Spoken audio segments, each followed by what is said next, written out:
So what can we do with this? Since everybody's so different and nobody has the same profile as anybody else, this is really very unique. So what we can do is to do this kind of exercises where we reveal our profiles, and we can show it to our peers and do an exercise that I call the washing instructions, which is very, very good to do. What you do is you think about your do's and your don'ts, like a washing instruction. Every piece of clothing has a little note in them saying how they should be treated. Do this with me, but don't do that. And this is the same thing, the do's and don'ts of a person derived from a person's profile, translated to preferred behaviors from other people. We use flip chart for this exercise, and then we put it on the walls. It's also extremely helpful when it comes to identifying conflicts in conflict coaching. It's most of the time it's a difference in personal values that come from different basic desires and needs. So if you're on, one person is on the higher side and another person on the lower side, they have a very difficult time understanding each other's perspective, and that's why we have conflicts with each other.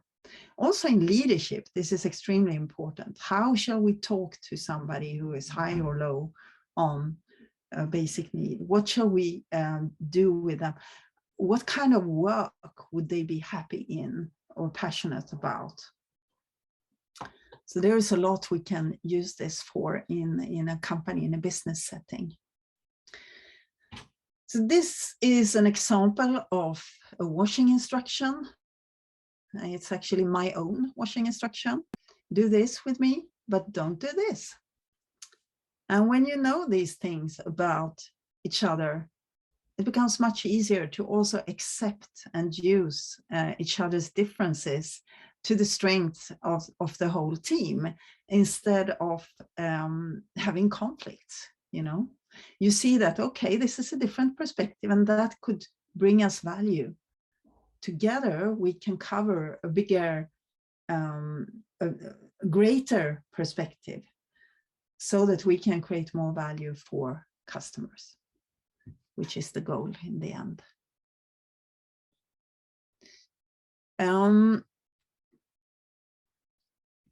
In 1936, Kurt Lewin published this equation: behavior is a function of a person in their environment.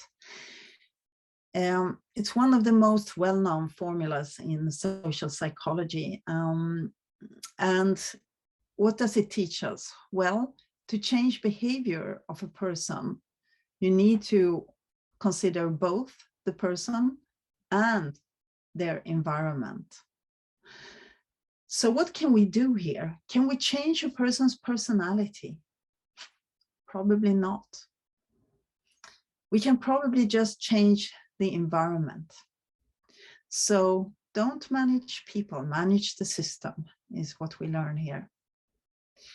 People have their basic needs and desires. They are the way they are, and it's very difficult to change a person. But we can make it easy for people to behave in new ways if we form the environment and the system in such a way so that it's easy. That means that we need to work with processes, IT systems, the physical environment, tools, methods, and models, so that it becomes easy to express yourself, be yourself, and live your basic needs also at work. So this is a question that I could send with you here. How could you change the environment to change people's behaviors? And how do you make it easy to behave in ways that would strengthen your organizational values by tapping into personal values?